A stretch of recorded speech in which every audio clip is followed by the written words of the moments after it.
नमस्कार, मैं हूं प्रभु चावला और तीखी बात में आज बारी है भारतवर्ष के भूतपूर्व वित्त मंत्री और भारतीय जनता पार्टी के वरिष्ठ नेता यशवंत सिन्हा की। वरिष्ठ पहले हैं या भूतपूर्व पहले हैं, ये बताइए आप।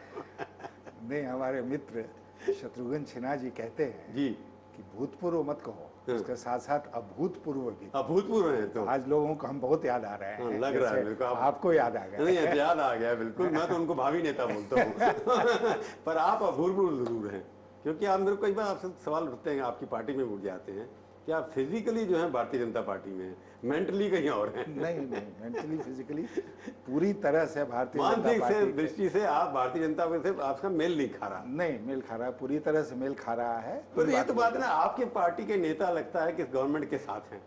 जो चीज आप कहते हैं, आपने कहा कि वित्त मंत्री को इस्तीफा तुरंत देना चाहिए, चुनाव तुरंत होने चाहिए। वित्त मंत्री को ही नहीं, मैंने सरकार का कहा। तो आपकी पार्टी के नेता भी बोले दोनों सदनों में, उन्होंने ये बात कही नहीं। उनको लगता है सरकार रहनी चाहिए, आपको लगता है जानी चाहिए। मैं जिस विषय पर बोल रहा था उसकी गंभीरता को देखते हुए मुझे लगता है कि सरकार को जानी चाहिए। आज भी मैं उस राय पर कायम हूँ। और कोई मान लीजिए कि लैंड एक्विजिशन बिल पर बोले या फूड सिक्योरिटी बिल पर बोले, तो उसमें कैसे कहेगा कि सरकार को जाना। पर आर्थिक इमरजेंसी इस देश के अंदर हो गई, जिस तरह से आपने उस पर मैं ही बोल जिस तरह का आपने भाषण किया, आप बोले, पर ये तो एक देश सरकार का इस्तीफा मांगना, ये तो पार्टी का व्यू होता है ना। हाँ, कि ये तो नहीं कह रहे कि पार्टी में किसी ने हमको नहीं कहा, पर ना तो अध्यक्ष जी ने ये बात कही, ना आपके लोगों ने। लेकिन हमने जो बात कही उस बात को के विपरीत बात किसी ने आपको तो उसके सपोर्ट में तो नहीं किया उन्होंने, किसी ने। अब अकेले पड़ गए ना। थोड़ा इंतजार कीजिए ना। नहीं, पर आपको लगता नहीं भारतीय आपकी सॉफ्ट है सरकार के लिए? नहीं, इस पार्लियामेंट के अंदर राज्यसभा चलती रही, लोकसभा कभी चली कभी नहीं चली, कोई मुद्दा आपने लॉजिकल एंड पर नहीं ले जाते। चाहे वड्रा का मामला हो, चाहे कहियो एक दिन शोर में जाते हो, 2 दिन शोर में जाते हैं, उसके बाद चल देते हैं। आप इस बात को मत भूलिए कि लोकसभा या पार्लियामेंट का सत्र समाप्त नहीं हुआ है ना। 4 दिन रह गया। नहीं, पूरा 1 हफ्ता बचा है। हाँ, और कल का 5 दिन वर्किंग डे बचे हैं उसके। 5 दिन तक चलेगा, 5 दिन है, तो अभी 5 दिन का इंतजार कीजिए, बहुत कुछ हो सकता है। नहीं, उसमें क्या हो सकता है, क्योंकि मैं जो बार बार आपको कह रहा हूँ, क्योंकि आपने सुझाव दिए आपकी पार्टी जो के बारे में है कि आपके नेता इतने सॉफ्ट, क्या आपने बड़ी बात क्या कह दी वहां पर कि हम आपका बिल आपने पास करा दिया। ये कोई स्टेटमेंट होती है कि बिल का हम विरोध करते हैं, बिल ठीक नहीं है पर इसका पास भी होने देंगे, हम अच्छा बिल लेंगे। ये क्या अपोजिशन हुई, ना इधर के ना उधर के? नहीं, बिल में हम लोग फूड बिल में कहा आपके नेता ने देश में, हाँ ठीक है, देश में जो संदेश गया फूड बिल को लेकर कि हम इससे भी बेहतर फूड बिल चाहते थे और इससे बेहतर हमारी राज्य सरकारें फूड सिक्योरिटी चला रही हैं। और तो हमने क्यों नहीं किया? आपने विरोधी था ना, जब हमने अमेंडमेंट मूव किया, हमने डिवीजन कॉल किया, तो पार्लियामेंट में वही विरोध होता है ना। लेकिन आपने कॉल किया, हाँ, पर उसके बाद आपके स्टेटमेंट ये हम समर्थन करेंगे, आपने समर्थन तो किया बिल का अल्टीमेटली। हाँ, जब पास हुआ तो बिल का अल्टीमेटली किया, क्योंकि कोई भी इस तरह का लोकप्रिय हाँ, तो वो भी उन्होंने वोट से प्रेरित होकर लाया। और आपने वोट से प्रेरित होकर बिल तो क्या उसमें क्या है, सब सारे दलों ने किया।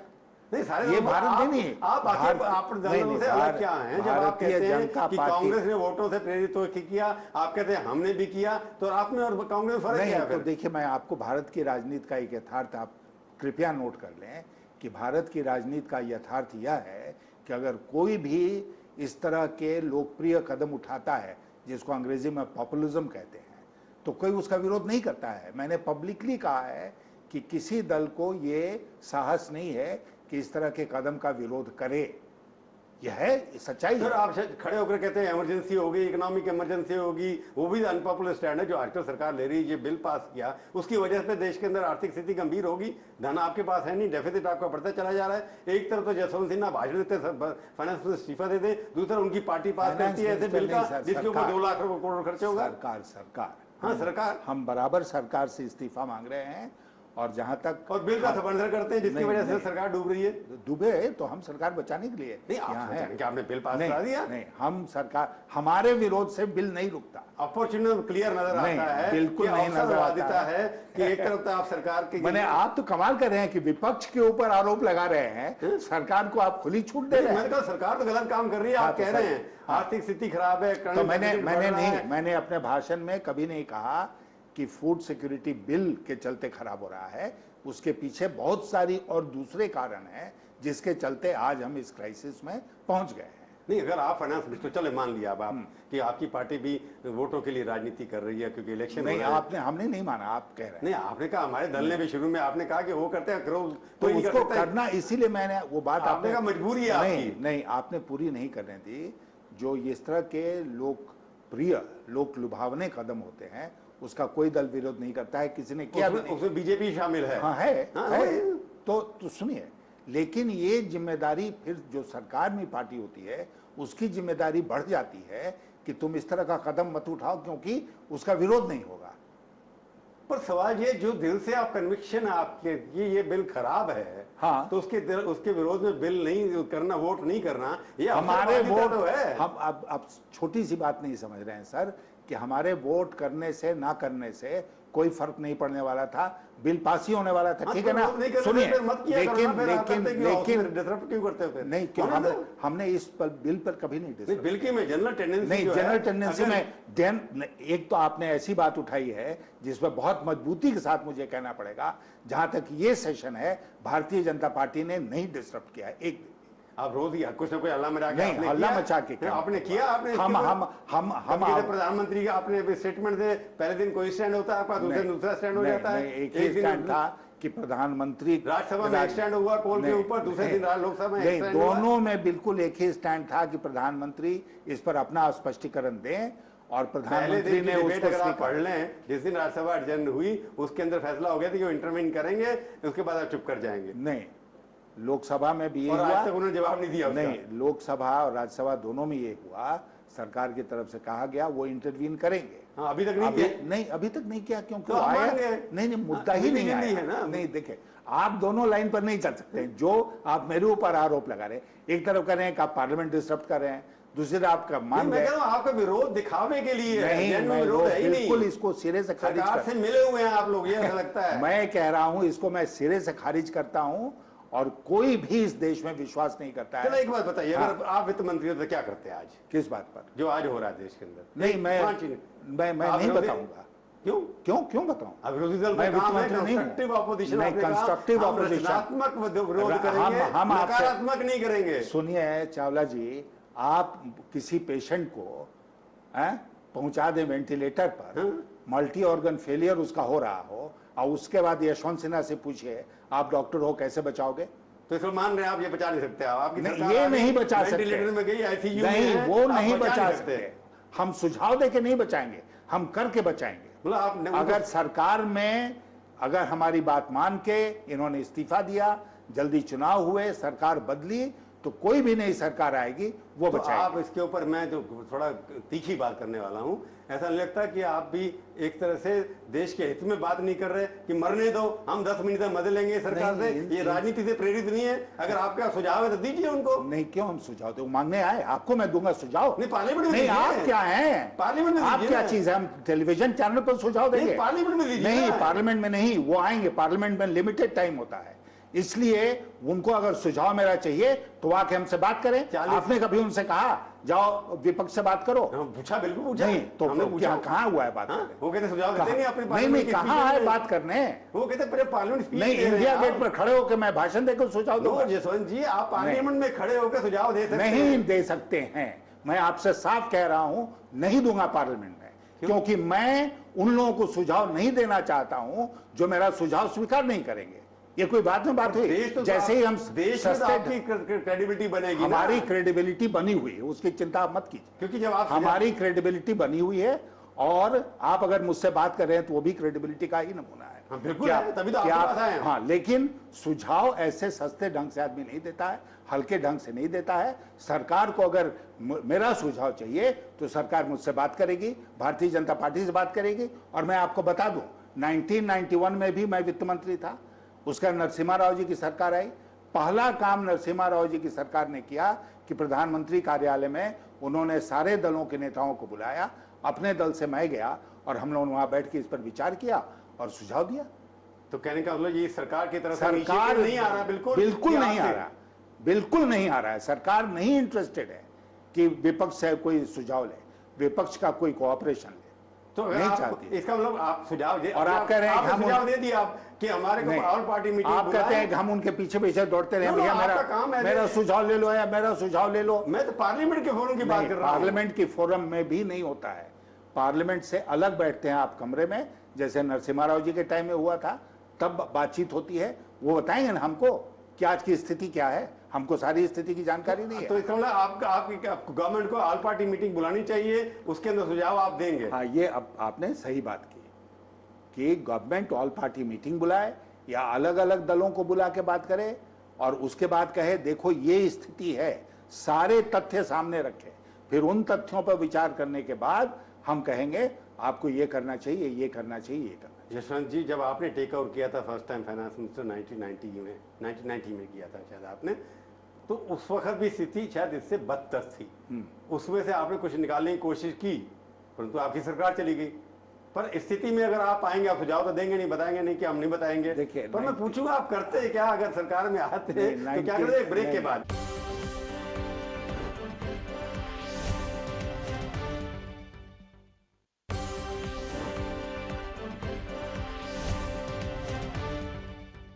तीखी बात में आपका एक बार फिर से स्वागत है। आज हम बातचीत कर रहे हैं भारतीय जनता पार्टी के वरिष्ठ नेता यशवंत सिन्हा से। डबल वरिष्ठ। डबल वरिष्ठ। आप बताइए, देखो आपने आते ही पहले सोना आपने बाहर भेजा उस वक्त। एक बात उसमें याद रखने वाली है जो अक्सर हम लोग भूल जाते हैं कि 1991 में 20 टन सोना गिरवी रखा गया था, जो कि स्मगल्ड गोल्ड था। जो सोना कस्टम्स वाले पकड़ते हैं ना, जो स्मगलिंग होकर देश में आता है, उसको पकड़ते हैं, वो स्टेट बैंक के पास जमा रहता है। स्टेट बैंक उसको देश के भीतर बेचती है, उसको बराबर रखती नहीं है, देश के भीतर बेचती है। हमने सिर्फ ये परिवर्तन किया कि देश के भीतर रुपए के तुलना में बेचने $400 मिलियन का सोना आप इसको बाहर हम मॉर्गेज करते हैं, जब हमारे पास पैसे आ जाएंगे तो वापस देते आएंगे। लेकिन एक बात लोग भूल जाते हैं कि जब हमारी सरकार चली गई और मनमोहन सिंह जी वित्त मंत्री बने, तो मनमोहन सिंह ने रिजर्व बैंक ऑफ इंडिया का जो 44 टन सोना था उसको गिरवी रखा था। उसके बाद उन्होंने दोबारा गिरवी रखा? जी सर, वो आप बाद में कहते लेके आए थे। नहीं, वो लेके आए तो लेके आए, आ गया सब कुछ। लेकिन मैं ये कह रहा हूं कि 20 टन स्मगलिंग का सोना गिरवी रखने पर मेरे ऊपर लगता है कि आपने कर दिया, और मनमोहन सिंह ने 44 टन रिजर्व बैंक का सोना गिरवी रखा, उसको देश भूल गया। 1991 में जो परिस्थिति बनी थी वो उसके लिए एक ही व्यक्ति जिम्मेदार था, वो गुजर गए हैं, उनके बारे में अब शब्द कहना ठीक नहीं होगा। लेकिन एक साल में डॉक्टर आईजी नहीं, मैं वीपी सिंह की बात नहीं कर रहा हूं। डॉक्टर आईजी पटेल ने लेख लिखा जिसमें उन्होंने कहा कि राजीव गांधी जी के जो 5 वर्ष थे उसमें उन्होंने इस ढंग से पैसे खर्च किए जैसे पैसे का कोई महत्व ही नहीं है। तो वही हो रहा है आजकल आपको? आज फिर वही हो रहा है। जो मनमोहन सिंह जी है, राजनीतिक जो राजीव गांधी की आर्थिक स्थितियां थी, जो उनकी पॉलिसी थी खर्च करने की, उसी के ऊपर चले जा रहे हैं। उसी के ऊपर उनकी पत्नी श्रीमती सोनिया गांधी चल रही हैं, और मनमोहन सिंह के पास तो कोई ताकत है नहीं, तो विरोध कर नहीं सकते हैं, वो भी चल रहे हैं। इन्हीं मनमोहन सिंह ने कहा था 1991 में कि फ्री मील का समय समाप्त हो गया। कोई ये उम्मीद हमसे ना करे कि इस देश में फ्री मील को उन्होंने एक कॉन्सेप्ट में कि कोई सब्सिडी मिलेगी, कोई कुछ मिलेगा। लेकिन आप देखिए वही मनमोहन सिंह आज क्या कर रहे हैं। पर आपको लगता है कि सोना को अभी भी अगर मॉडरेट करें तो स्थिति बेटर हो, it can be the quickest solution? मेरे जानते आज वो स्थिति नहीं है। 2 चीज मैं स्पष्ट करना चाहता हूँ। एक तो ये कि सोना गिरवी रखने की स्थिति मेरे ख्याल से नहीं आई है। नंबर 2, मैं समझता हूँ कि सॉवरेन बॉन्ड, यानी कि भारत सरकार स्वयं जाकर विदेशों में कर्ज ले, अपना बॉन्ड जारी करे, ये स्थिति भी नहीं आई है। तो आपने एक जगह कहीं कहा कि सरकार में कोई फैसला लेने वाला ही नहीं है, फैसला लेने का इरादा ही नहीं है, क्या किसी तरफ इशारा कर रहे थे? 2 तरफ मैं इशारा कर रहा था। एक तो भयंकर भ्रष्टाचार के चलते सरकारी पदाधिकारी जो हैं वो अब कलम नहीं उठाते हैं, कोई फैसला नहीं करते हैं। नंबर 2, जो राजनीतिक नेतृत्व है, पॉलिटिकल लीडरशिप, जो सरकार में जिसके मुखिया मनमोहन सिंह जी हैं, वो कोई फैसला नहीं करता है। मैं आपको बताऊं, करंट अकाउंट डेफिसिट की बात हो रही है ना प्रभु जी, करंट अकाउंट डेफिसिट अगर $90 बिलियन का है तो उसमें लगभग $20 बिलियन कोल आयात का है। हम बैठे हैं कोयला के अकूत भंडार पर, और हम 18 और 20 बिलियन डॉलर का कोयला इंपोर्ट कर रहे हैं हर साल। तो इससे बढ़ के विडंबना क्या हो सकती तो आज की आर्थिक स्थिति जो है, डेफिसिट जो कुछ भी है, उसके पीछे लगता है कि करप्शन सबसे बड़ा फैक्टर है? करप्शन बहुत बड़ा फैक्टर है, अकर्मण्यता, जैसा मैंने उसने कहा, फैसला न लेने की बात, ये दूसरा बहुत बड़ा कारण है। 1 लाख करोड़ के रोड प्रोजेक्ट्स फंसे हुए हैं। यही जयराम रमेश जी जब थे पर्यावरण मंत्री, एनवायरमेंट को दिया सब, एनवायरमेंट सब कुछ रोक दिया। देश को डुबाने में उनका बहुत बड़ा योगदान है। एक छोटा सा उदाहरण मैं आपको देता हूं, नेशनल हाईवे, इसी सरकार के मंत्री उस समय थे कमलनाथ, उन्होंने कहा 20 किलोमीटर रोड रोज बनाएंगे, रोज। मेरे नहीं कहा था, मेरे इंटरव्यू में भी कहा था। 5 किलोमीटर से आगे नहीं बढ़ पाए, 9 साल में एवरेज 5 से ऊपर नहीं गया। ठीक है ना, तो वहां पर फेल कर गए। पावर सेक्टर में इतनी बड़ी विडंबना, एक तो कोयला की बात मैंने कही, गैस का प्रोडक्शन एक कंपनी ने रोक दिया, तो अब पावर सेक्टर को गैस नहीं जा सकता है, कोयला भी नहीं जा सकता, कोयला भी नहीं है, गैस भी नहीं है, पावर सेक्टर बैठा हुआ है। और अपनी कंपनी है भारत सरकार की कोल इंडिया, उसको 2 बार भारत सरकार ने प्रेसिडेंशियल डायरेक्टिव इशू किया है। माने भारत के इतिहास में अपनी ही कंपनी को प्रेसिडेंट के द्वारा डायरेक्टिव दिलवाने का काम कभी इम्प्लीमेंट नहीं हुआ, उसके बाद भी इम्प्लीमेंट नहीं हुआ। तो अगर आप एक सेंटेंस में तो किसको जिम्मेवार ठहराएंगे? प्रधानमंत्री मनमोहन सिंह और उनके ऊपर श्रीमती सोनिया गांधी, ये 2 लोग जिम्मेदार हैं। जब तक ये जाएंगे नहीं तब तक इस अर्थव्यवस्था। मैंने लोकसभा में एक बात कही थी, मैं आपके चैनल पर भी कहना चाहता हूं कि आपने गलत नीतियों से गलत ढंग से खर्चे बढ़ाए। अगर मैंने कहा था कि 20 किलोमीटर सड़क बनाने के बदले आप कहते हैं हम 30 किलोमीटर बनाएंगे, तो मैं कहता बहुत अच्छी बात है, आप घाटा बढ़ा रहे हैं लेकिन अच्छे काम के लिए घाटा आपने बढ़ा दिया। किस बात के लिए? कि उसका भोग हो, कंजम्पशन। दूसरा, उसका नतीजा ये हुआ कि मुद्रास्फीति बढ़ी। मुद्रास्फीति जब बढ़ी तो आरबीआई ने अपना ब्याज दर बढ़ाना शुरू किया, 13 बार ब्याज दर बढ़ाया। ब्याज दर बढ़ाया तो उसका असर पड़ा इन्वेस्टमेंट के ऊपर, पूंजी निवेश नहीं होना शुरू हुआ। पूंजी निवेश जब रुक गया तो प्रोडक्शन के ऊपर उसका असर पड़ा। जब उत्पादन गिर गया तो ग्रोथ रेट कम हो गया, और अभी 5% पिछले साल रहा है। कई लोग कह रहे हैं कि इस साल का ग्रोथ रेट 4% से भी नीचे रहेगा। तो इलेक्शन जीतना नहीं है आपको लगता है? जी गलत काम कर रहे हैं, अगर गलत काम कर रहे हैं देश बर्बाद हो रहा है, तो लगता है कि क्या गलत पॉलिटिक्स कर रहे हैं या अच्छी इकोनॉमिक्स कर रहे हैं? उनकी मैं तुलना उसी डॉक्टर से करना चाहता हूं जो डॉक्टर गंभीर रूप से बीमार पेशेंट के पास आता है और पेशेंट को तत्काल खुश करने के लिए उसको गलत लेकिन मीठी दवा देता है, क्योंकि वो उसको हिम्मत नहीं है कि वो कड़वी दवा पिलाए। तो उनको सजा नहीं होगी इस बात की? फिर वो सजा से नहीं डरते कि अगर आप पेशेंट को मारने पे लगे हुए हैं तो लोग तो बदला लेंगे उसका? तो इसलिए मैं कह रहा हूँ कि चुनाव में चलो। पर आपकी पार्टी तो नहीं कहती ना ये बात, चुनाव में चलो। ये बात कुछ दिन इंतजार कीजिए, हो सकता है। आप यहाँ फैसला नहीं हो रहा कि कौन चुनाव में जाएगा लीड करने के लिए आपको, कि मोदी का नाम अभी तक अनाउंस कर दिया? समय आने पर सारे फैसले हो जाएंगे। आपको लगता है मोदी साहब अच्छे डॉक्टर हैं? इनसे तो लाख गुने अच्छे डॉक्टर, और आपसे भी अच्छे। उन्होंने प्रूफ साबित करके दिखाया। देश के लिए तो नहीं किया, अपने देश में किया ना। हाँ, तो प्रदेश और देश। तो आपको लगता नहीं कि अभी पार्टी में कोई एक कलेक्टिव लीडरशिप या एक लीडर नहीं है, इसकी वजह आपकी पार्टी में भी कंफ्यूजन है कि मोदी का अनाउंस करें नहीं करें? आपको लगता है कि मोदी जिन लोग, हमारे ऊपर जिम्मेदारी नहीं है उनको अनाउंस करने की, जिन लोगों के ऊपर जिम्मेदारी है, मुझे पूरा विश्वास है कि समय 4 प्रदेशों के चुनाव हो रहे हैं तो करना नहीं चाहिए आपको लगता है? नहीं, हमको अभी उस पर कुछ नहीं कहना है। जिन लोगों के ऊपर जिम्मेदारी है वो पार्टी हित में, देश हित में सही फैसला। तो आपको लगता है बीजेपी पहले से ज्यादा सीटें लाएगी? बहुत ज्यादा, बहुत ज्यादा। बहुत। कितनी? हम आप ताज्जुब करेंगे, 180 से ऊपर लाएंगे। आप अचंभित रह जाएंगे। चलिए, आप अजम्बे के इंतजार करेंगे। आप हमारे स्टूडियो में आए, बहुत बहुत धन्यवाद। तो ये थी आज की तीखी बात। तीखी बात का ये कार्यक्रम आपको कैसा लगा? आप अपनी राय हमें ईमेल के जरिए भी भेज सकते हैं।